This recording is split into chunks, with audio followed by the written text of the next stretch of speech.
Et d'abord, l'édito international d'Europe 1. Bonjour Vincent Hervouette. Bonjour Dimitri, bonjour à tous. Bonjour à Marie et à Chantal. Tiens. Eh bien, on les embrasse chaleureusement. Ouais. Vincent, le torchon brûle entre Emmanuel Macron et Benyamin Netanyahou. Oui, alors Israël mène la bataille sur 5 fronts en même temps. Le premier face au Hamas à Gaza, le deuxième en Cisjordanie occupée, le troisième avec le Hezbollah au Liban, le quatrième avec la milice Houthi du Yémen, le cinquième avec l'Iran, et il y a maintenant un sixième, le front diplomatique.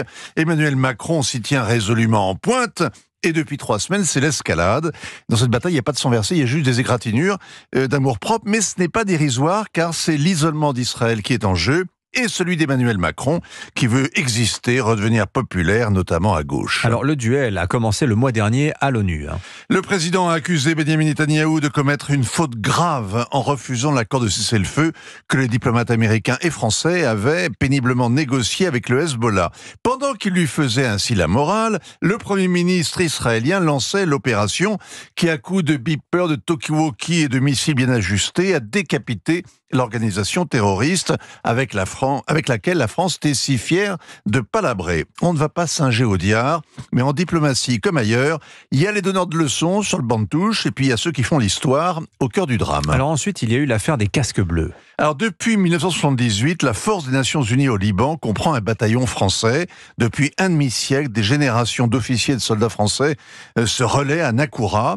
Il paraît que certains servent au poste où servaient déjà leur père et même leur grand-père. Et ils ont vu le Liban sud devenir un Fataland du temps des Palestiniens, puis une enclave pro-israélienne du temps de la milice du Liban sud, et puis depuis qu'Israël s'est replié, le Hezbollah s'est construit une forteresse.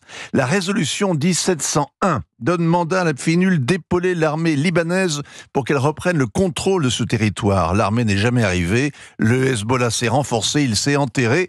Il y avait le métro de Gaza. C'est maintenant le RER du Sud-Liban que l'armée israélienne s'emploie à démonter. Emmanuel Macron a jugé inacceptable, Vincent, que des casques bleus aient été délibérément visés. Israël a le même mépris pour la FINUL au Sud-Liban que pour l'UNRWA à Gaza. Pascal a laissé le Hezbollah creuser des tunnels à sa porte parce qu'elle ne l'a pas empêché de les tirer.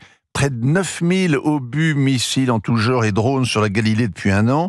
Les Israéliens disent « À quoi sert une force de paix au milieu d'un champ de bataille ?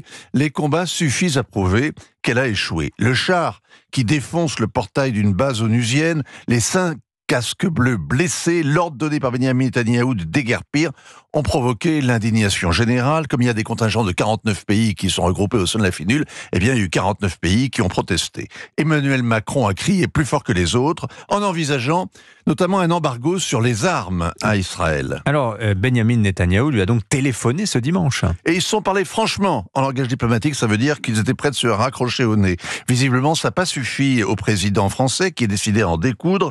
Il a dit en Conseil des ministres qu'Israël devait se souvenir qu'il a été créé par l'ONU. Alors au-delà de l'histoire, qu'il travestit d'ailleurs, c'est la légitimité et l'existence même de l'État hébreu qu'il remet ainsi en question. Benyamin Netanyahou connaît par cœur cette histoire complexe et il a beau jeu de répliquer qu'Israël n'a pas été fondé par une résolution onusienne, mais par le sang versé des Juifs pendant la guerre d'indépendance, et parmi eux, il y avait des rescapés des persécutions de Vichy. C'est plus un front, c'est un échange d'affronts.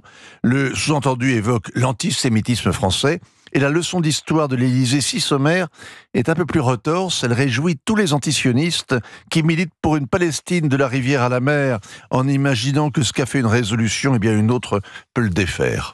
Ainsi va le monde, signature Europe 1. Vincent Hervouette. Merci beaucoup Vincent.